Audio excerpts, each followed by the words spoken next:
Hello, everybody, and welcome to She's of Love. This week we have Adrian D'Amico on the show again, and you're like one of our OGs now. Yeah.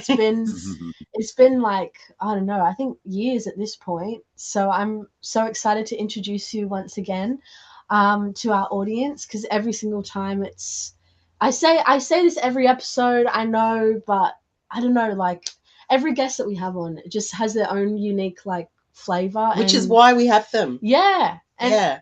Adrian, I think you're very different to a lot of our other guests. Well, first of all, you're a man, so there's that. A lot of our guests are women, so you have already a unique perspective. But also, you're a fellow podcaster, Mm, and I feel like we always flow pretty well in our conversations and have a yeah. lot in common. I feel like podcasters have like this special sauce. It's like because you understand the medium, there's a flow that happens that's just natural Yeah, because you interview other people. So it's like a to and fro type thing. yeah. Yeah. Um, Today's topic is about building a life that feels spacious, Spacious. not performative. Mm. And I think it's kind of this topic to me is about choosing, like being authentic and letting go of what you're supposed to look like. I mean, performative, our world is so performative. Social media now is like, has already made it so much more performative. It was already performative with magazines, with media, Oh, with yeah. news, and then social media came along, and it's just like it's given everyone a vice now to show who they who they want to be and nothing Like a else. mask. Yeah, and also just like to look a certain way. But I don't And know. I think that I don't know how you feel about this, Adrian, but I feel like that kind of act can only go for so long. I don't know if Mm. that's just a generational thing. Like my generation, it's like I can do it, but I can't do it forever. Like eventually, your true personality comes out. yeah. Well, yeah, and also it only really holds one space of your life. Like you can be performative and you can show the world who you want to portray as, but that's only going to be on the phone. There's still a real life world, that Mm. you're going to have to live in. So I would love to hear your take on this topic, Adrian. I'll hand the mic over to you. No, thank you. Yeah, look, well, thank you for having me again. It's always a pleasure to talk to you guys. And yeah, I am a man all the way through. So it's Really? yeah, good observation. And it's great, yeah, to have these conversations. I know what you're talking about in terms of like podcasters. I think when you get into like an interviewing space, I always know when I'm interviewing other people who are also podcasters as well. They don't just answer questions. They ask questions as well. So they kind of flip the mic back on me and go, "What do you think about this?" And I'm like, "Oh yeah, I'm asking the questions here." So yeah, those kind of yeah, it is a good to and fro and a good play on each other's perspectives and things like that. So yeah, that's awesome. I love your topic. I think it's really pertinent at the moment because I mean, as Australians and people all around the world that are listening to this should know that, we're coming under some really harsh laws around essentially free speech, right? So I think like that's happened. The catalyst was COVID. You couldn't speak out about anything that was not conducive to whatever narrative was going on at that time. And when you did, you were shut down. I've had my accounts paused and cancelled and all the rest of it a bunch of times, and even bringing up posts that I did like 12 months ago that would go in sort of retrospective. We're looking back at this post and it violates our guidelines. You're like, fuck, really? Like, it's 12 months ago. Why are you still going on about this? But my point is that it what it did, and I've felt this myself, is that it gives you almost this sort of a blanket where you self-censor your own content. So you're like, I've got this thought and this idea and maybe this view or perspective, and I want to share it in a certain way. But then when you think about it, you're like, I have to say this more diplomatically. And then you're like, you know what? Like, why am I censoring myself? But this is the power of this propaganda machine that sort of helps you, toe the line. Even if you think Mhm. you're a kind of rebel and you're speaking out against the narrative, you still say things that won't get you in too much hot water. You just Yeah. want to make sure that, you don't ruffle too many feathers, because essentially you're going to cop some backlash. And then if, when these laws pass through, which I believe they're just already written anyway, I think we're in deep shit because they're gonna make an example of someone, right? And you and I have been putting our faces online for AI to recognize who the rebels are and who aren't for years. So they're like, they know who I am and where I hang out and where I live and all the rest of it. So I Yeah. think they're just earmarking all of us for the time where they want to, rush us off into, some sort of camp for free thinkers. Yeah. I, So I, yeah, I fully agree, and I think so many, particularly in my generation, um, it's there's this big theme of political correctness, Mm. but we forget that we're not on a political stage. We're in our living room. We're in our like right now we're in our bedrooms in our own homes, mhm. and we aren't political figures. I think Which makes us it's even more dangerous, I think. yeah, and It to them, not to us, and but to if them. someone this is like where my kind of confusion lies with it, is because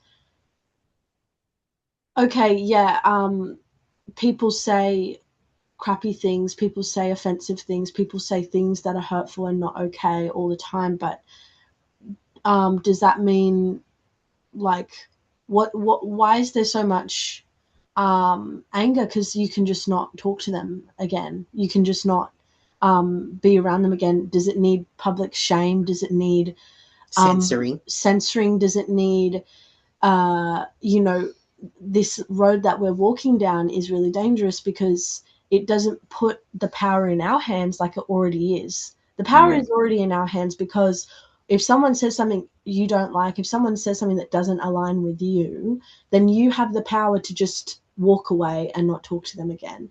But the second that this becomes a written law, it's in the power of That's the the government, point. That's the point, and though. and they don't have, I mean, what other proof do we need other than this world that we're living in today? Turn on the news and you can see the government doesn't have our interest at heart. Like they don't. Makes sense. Yeah.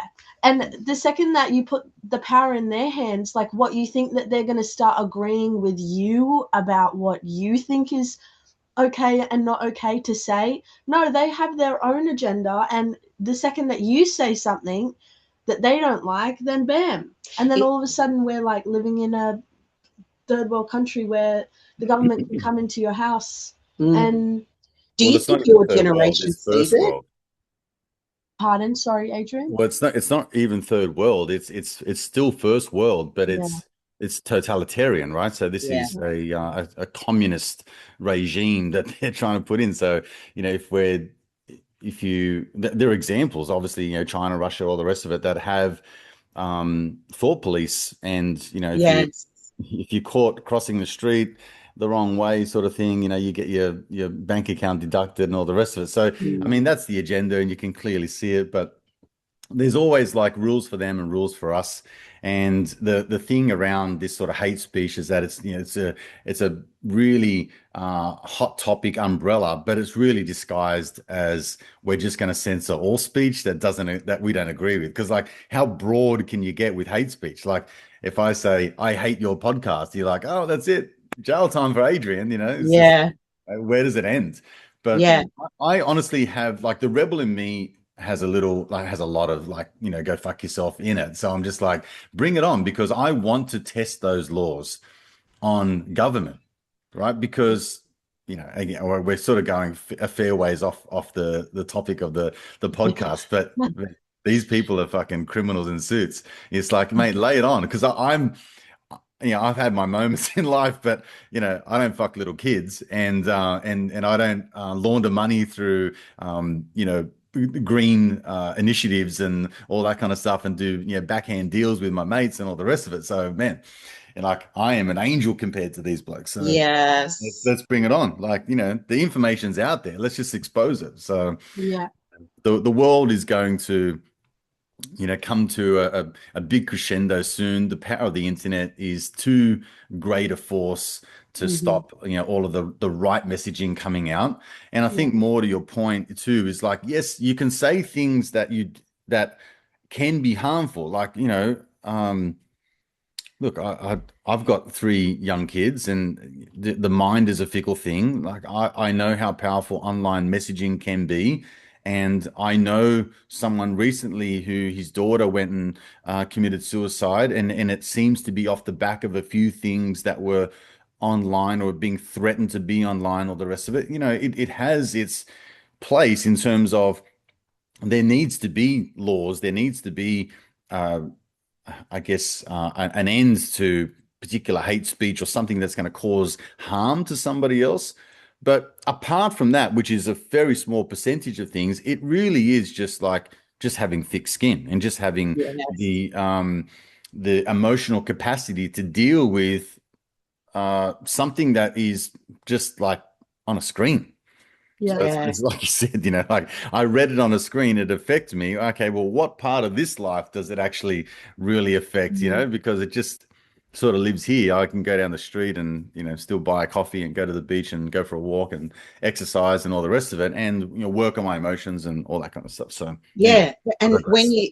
when that happens, it's that whatever happened on the screen is still on the screen. Like it doesn't come with you when Mm, you walk away. Nobody you meet in the street is going to know that there was something that was said, to you by some idiot that doesn't like mm, themselves, because really that's what it is. They're not liking themselves, so they put it out there Yeah. mm. into Well, look, like we are talking off others. air, like when I started going from the business world to podcasting and speaking out about the pandemic and talking to doctors and authorities all around the world, I literally had, public interactions, which, yeah, were not pleasant. So, there is that very real sort of, Crossover. yeah, crossover, between what's online and what is in real life, and it can have an effect. Yeah. But once again, and it was passed down to my kids. My kids, like, recently told me, even just in the last couple of years, they're like, you don't know how hard it was, like at school, because our friends' parents knew who you were and they knew who we were, and they're like, "What's your dad doing?" That sort of stuff. So, Right. there's a very real impact of the things that you want to say. But I think more to the point of like, the overarching topic of this podcast is to kind of free yourself from those limitations of what is real and what isn't, what is just online and what lives in this 3D world, Yeah. and how much of that influences how congruent you are in real life. Because Mm. we all know people, and I've certainly been this person, that online you have one persona and in offline it's quite another. Right. Yeah. So behind the scenes, like I've got photos where, it's happy wife and happy husband, but, like moments earlier, we're fucking killing each other. So it's Yeah. just like, that's for the gram. And this is, what real life really looks like, Yeah.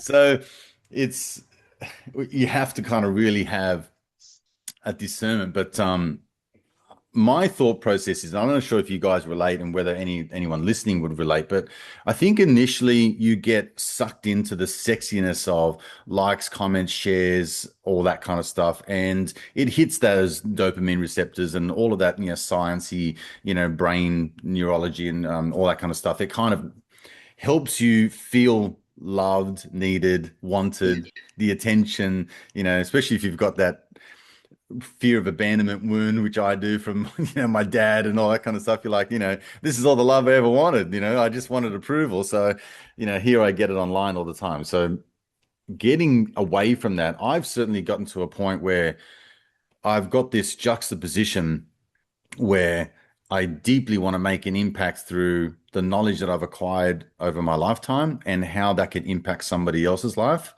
But at the same time, I've never felt more of a pull to being less and less online. Does that make sense? So Yes.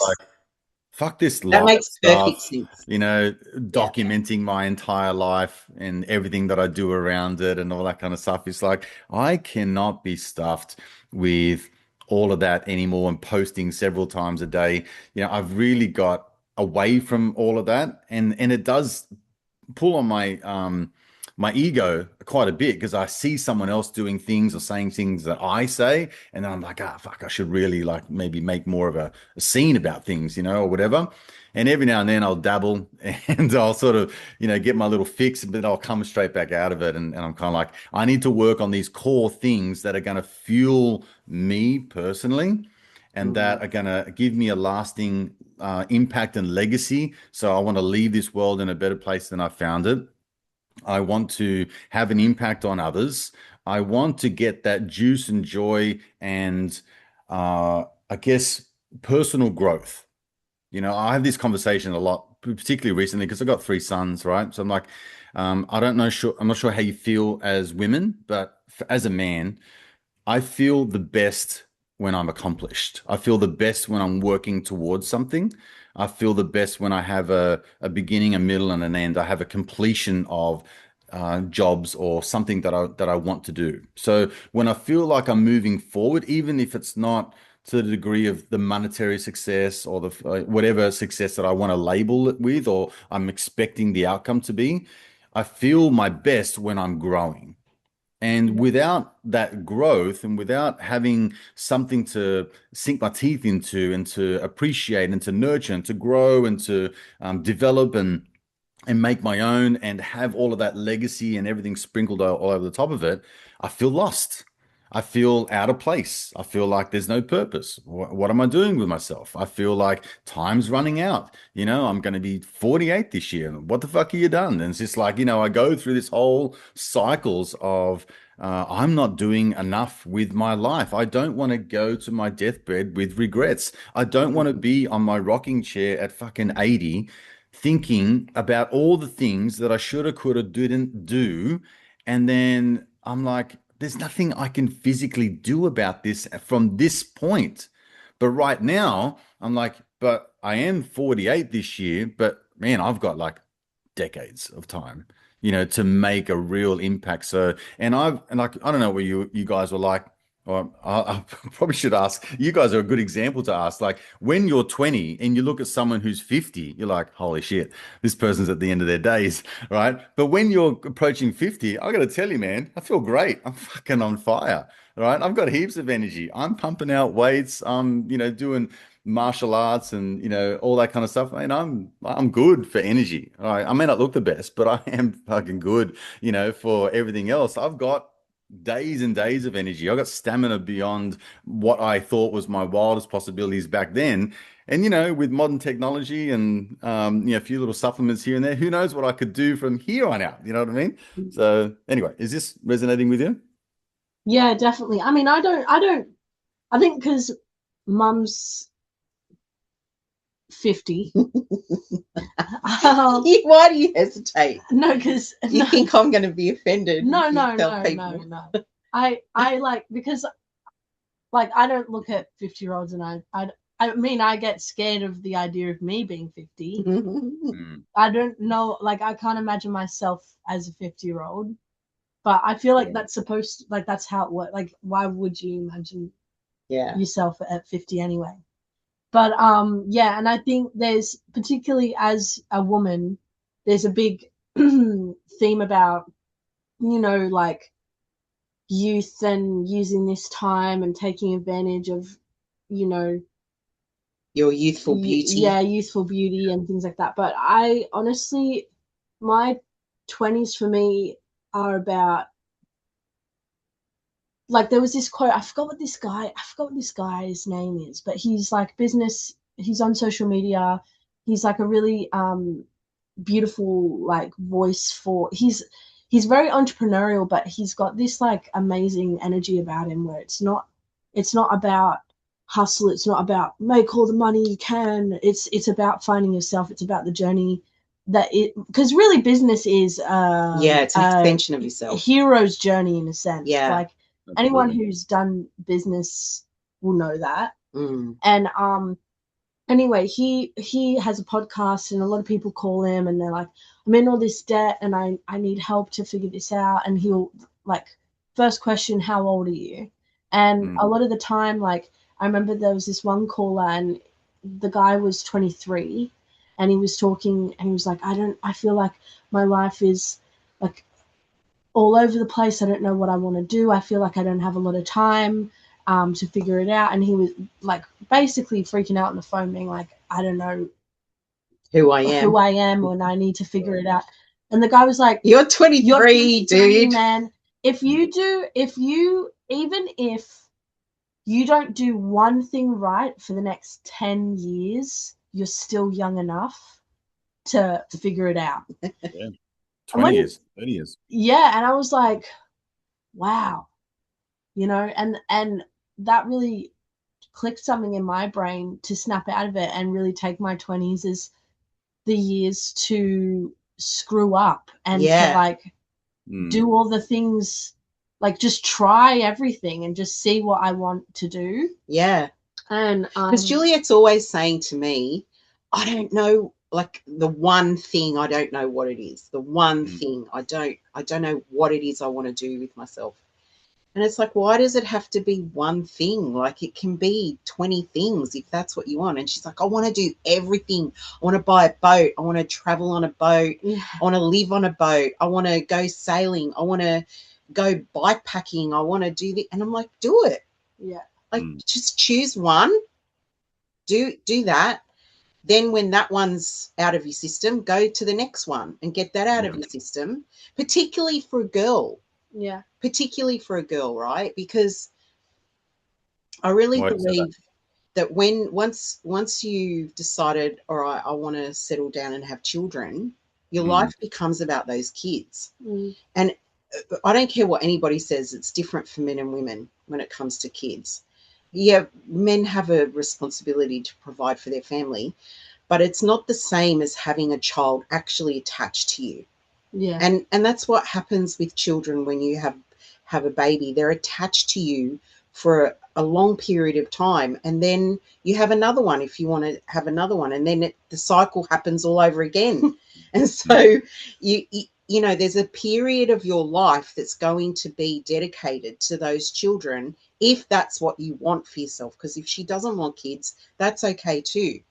But right now, that's not what she wants for herself. So do everything, do it all, screw up, don't, you know, go out there and have no money and feel what that's like.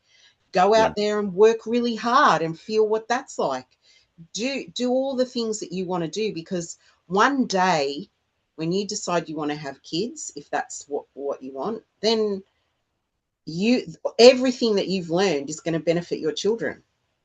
Because you will have that wisdom to impart to them. And the thing that I would add to that is, like I was saying to Juliet, saying like if you're waiting for that thing to come along and says, this is my one thing, and the fucking marching band walks in and goes like, here it is, you know, ta-da, and it's your thing, like it's probably not going to happen, you know. And some people are fortunate enough to find something they're really good at and they can hone in on, and typically it's through like somebody else giving them a little bit of a leg up, a bit more encouragement to go forward with it, you know. And I've certainly had moments like that when I was younger, and I wished my dad, you know, my mum maybe pushed me a little bit harder in one direction or the other, or gave me a bit of insight. And most often though, I wish I'd listened to certain people that gave me particular advice and not just fobbed it off as like, you don't know what you're talking about, or I'll just trust this person rather than trusting myself, you know. So I think, like, if you're asking those questions at your age, I think that's a great thing. And I don't think it's a bad thing that you zigzag through life trying and experimenting different things until you find that one thing that you feel like, you know what, this kind of scratches a lot of itches at the moment, because it gives me the juice, joy, and love of having something that I'm actually good at. But at the same time, it can provide perhaps an income, or maybe I can have a job and do this thing, and they don't sort of conflict with one another. which is still not a bad thing. I think it's a fantastic thing. I think when people find themselves in the trap of either one, waiting for something to come along and it stifles their progress and they don't do anything. So they just sit in this, inertia of like waiting for the right moment, which never comes. Or conversely, they become the plumber because my dad was a plumber, or they go into accounting because I'm good at maths and all the rest of it, and they do that for 30 years. And again, going back to my point earlier, you get to a point where there's such diminishing returns in terms of starting something at 60 or 70 or whatever. Like it's kind of, you can make some sort of progress. I'm not going to deny that other people haven't done that.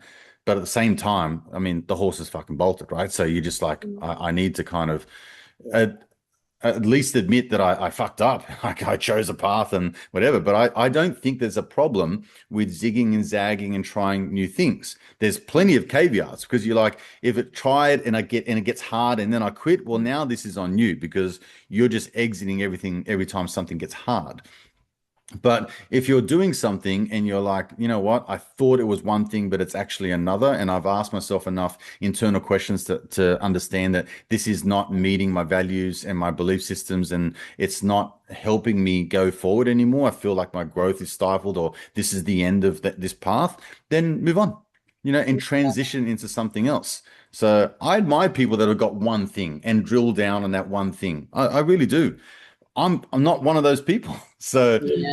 like I used to cut my resume in a quarter because there were so many jobs on it. I couldn't tell people that I had 39 jobs between 15 and 21. I had to cut all that back.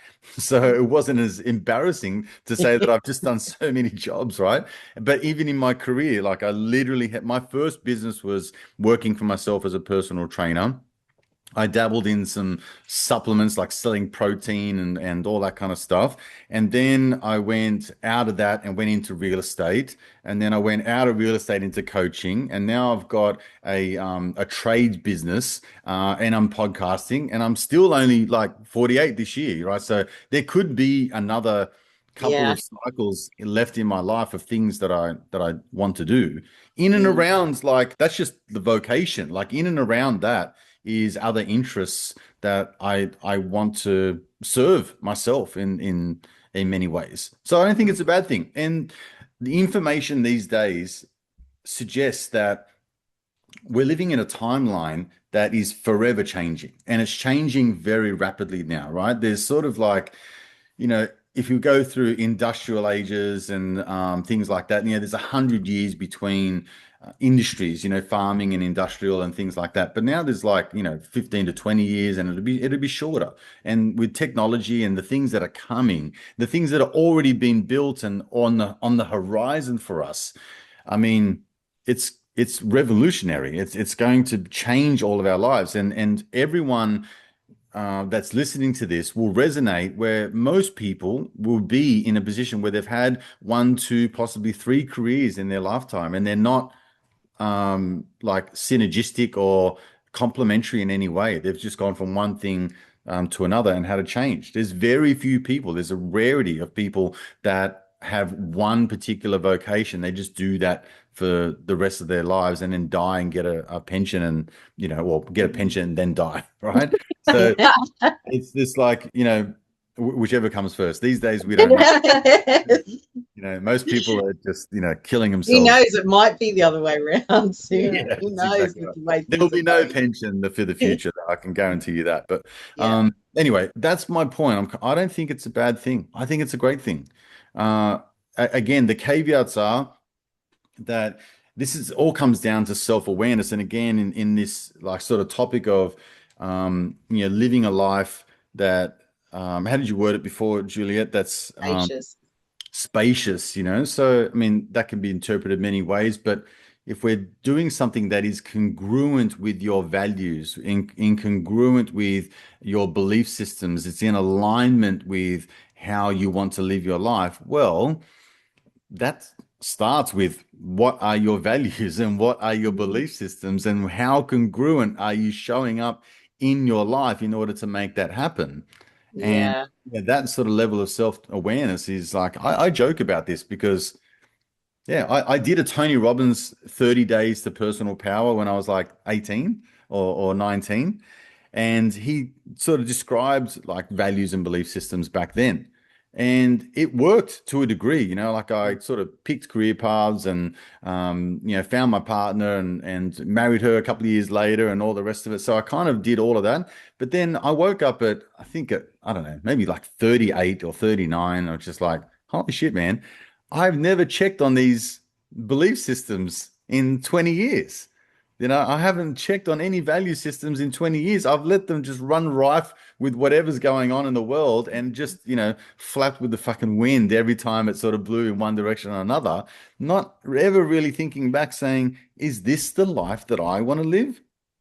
Or is this the life that society is telling me to live? Or is this the life that I think society is telling me to live? Is this the life that I think will be approved by others instead of approving it yourself and then living that life? Mm. Make sense?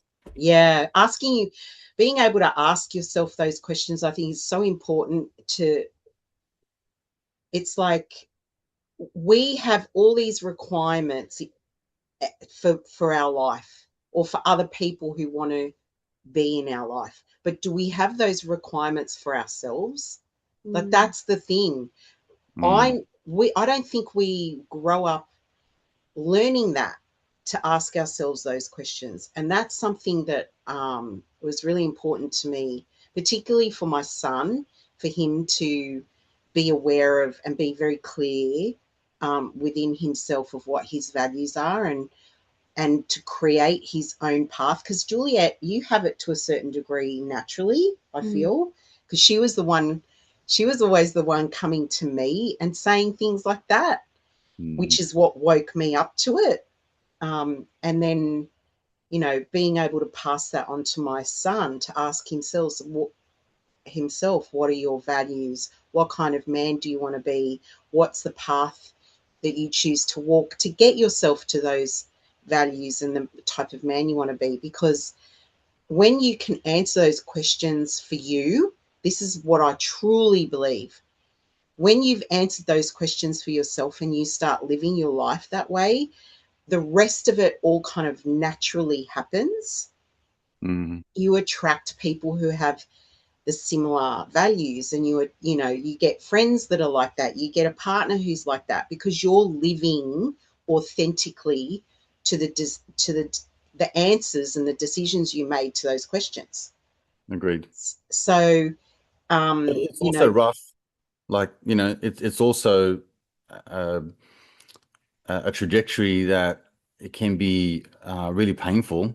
Like it feels uncomfortable. It feels like you're making all the wrong decisions because you're like, yeah, it really does. I trusted my gut and my intuition, but look what's happening. Everything's falling apart. So it does require a lot of internal dialogue and a conversation with like what I call your higher self. It's just like the authentic version of yourself. And there's many strategies to kind of tap into that, but it's I feel like the way I once heard it, and I'll probably butcher this, it's kind of like the ego speaks really, really loudly. It kind of yells and and curses and makes statements and about like this person or that person or yourself. It's very like self-critical and all the rest of it. And then the authentic self is really quiet. It's kind of like comes to you in sort of phrases and in like internal thought patterns that almost have like a paragraph to them or a scenario or a vision of how things look in the future. So it's having the discernment to know which one's the ego and which one's the higher self is a skill that over time it just needs to develop to go like I'm just looking at this as runway, like lights on a runway. I'm just going to see which one lights up the most and then kind of go down that path. And when the lights sort of diminish and I'm on off the right path, I need to then do that self check-in and kind of like, course correct and see if this is the path that I'm meant to go down and keep learning how to trust your gut and your intuition and your higher self and check in. So if you're okay with me sort of explaining maybe a system that I've put together and It's in a book and it'll eventually come out and it's in a training series and all the rest of it. There's a few things that I've put up online about it. But I really come to this moment because, we talked about finding your path. Like I've started and stopped many things along the way, as I've explained. But yeah, in the pandemic, like my life started over at 42.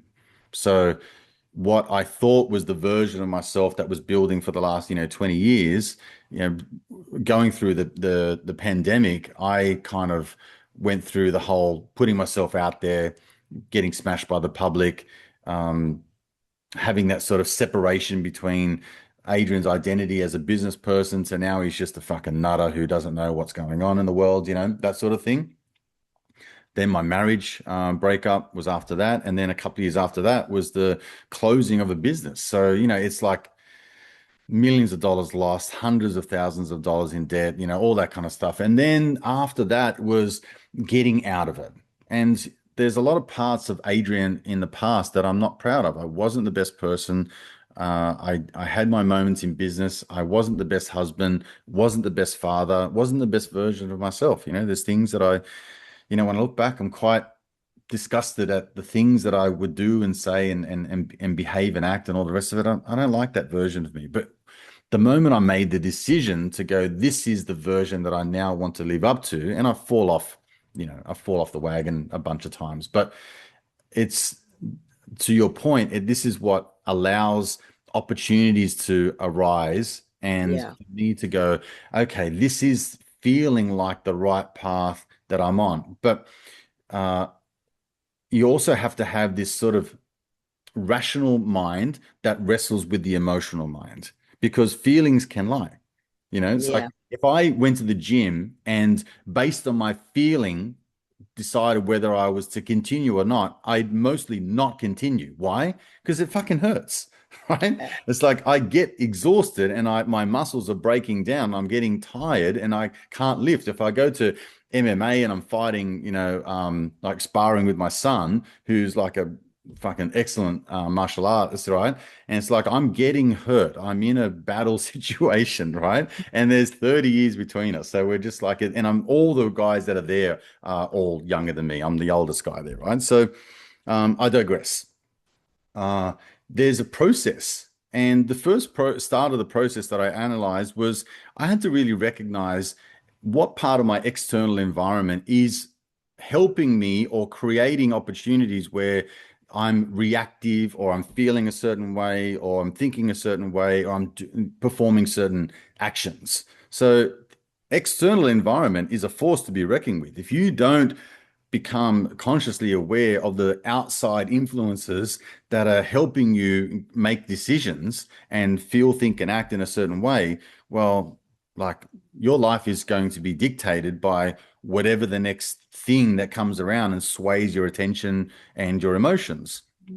Conversely, the marriage of all of that is like, what's my internal environment? So what are my thoughts, feelings, and emotions that happen every single day? And where do I sit on this emotional vibrational chart? Every emotion has a vibrancy or a vibration, measured in hertz. And if you look at the Heart Math Institute and places like that, you can see all of these scientific backed information that kind of says this is the resonance of our field and how it affects ourselves and others.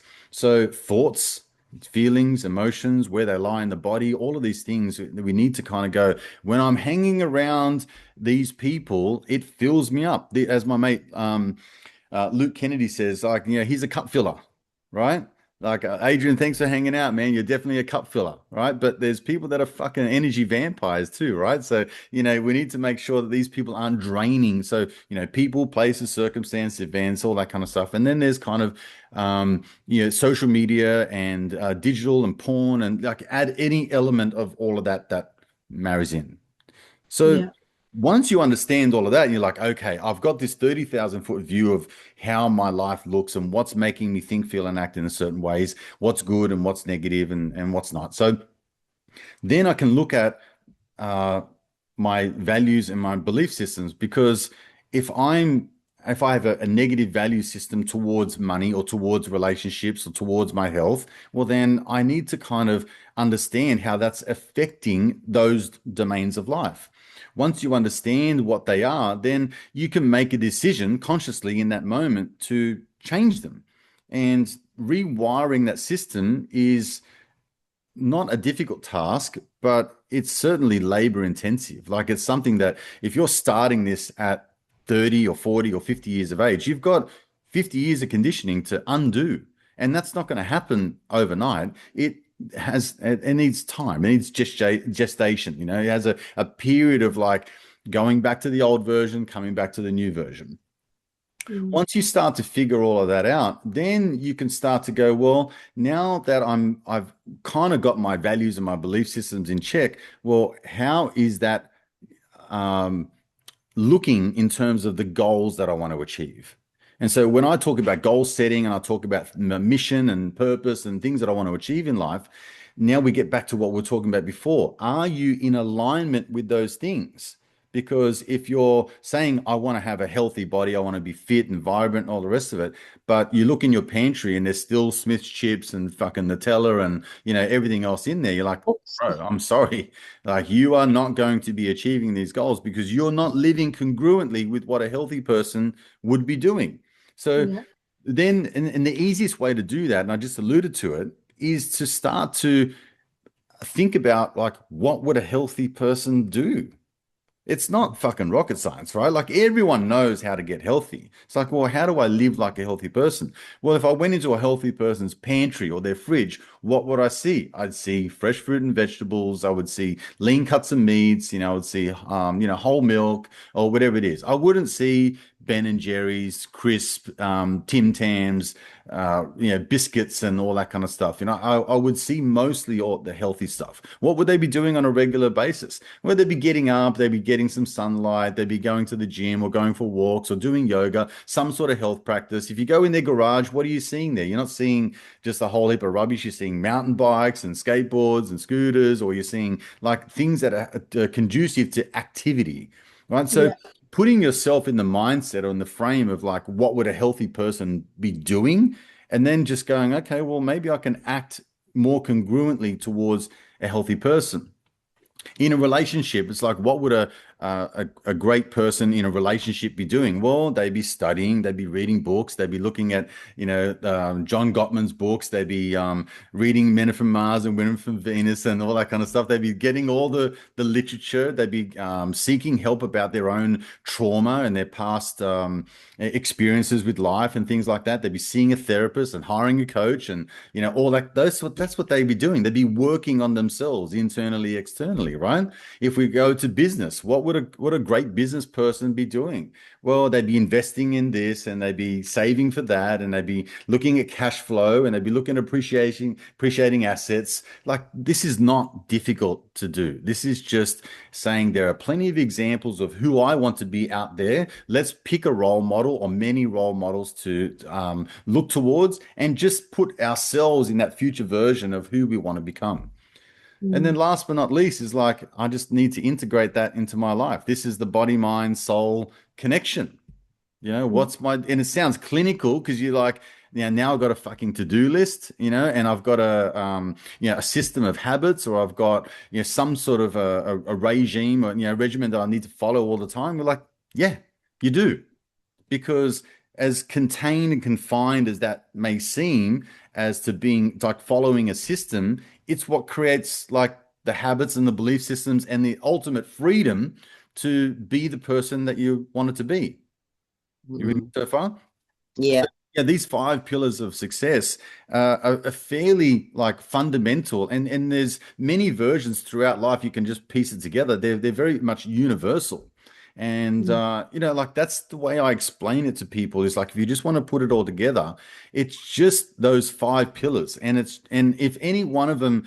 You're spinning those plates and they drop, you pop it back up and you just see where I've kind of like maybe loosened the reins a bit too much, because Yeah. I like you guys, I don't want to live this life like a fucking robot.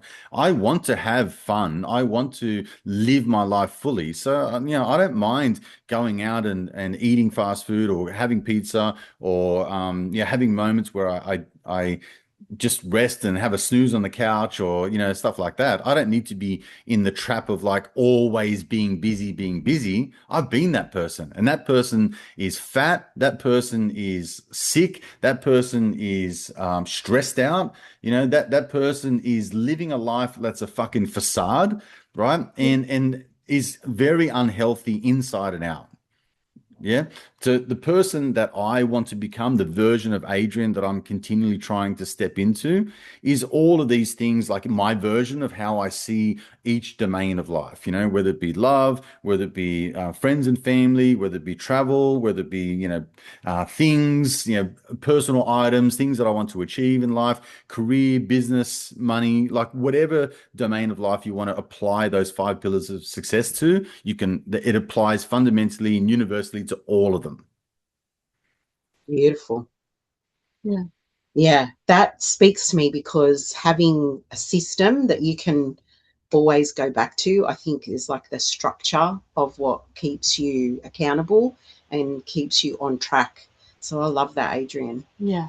We've come to the end now. This is the end of our time. So I think that's a beautiful place to contemplate what you've said, and we'd love for you to come back on again and talk more about this stuff, because we get so much from our conversations with you. It's so nourishing and healing. So thank you so much for your time. We really appreciate it. Well, thank you guys. It's always a pleasure, and I've been more than happy to come back on again. So I appreciate you guys, and I look forward to coming back on and talking with you real soon. Okay. Beautiful. Awesome. So, Adrian, send me some links that I can put up with this video so people can contact you if they're interested. And we'll see you next time. We'll do. Alrighty. Bye for now. See you guys.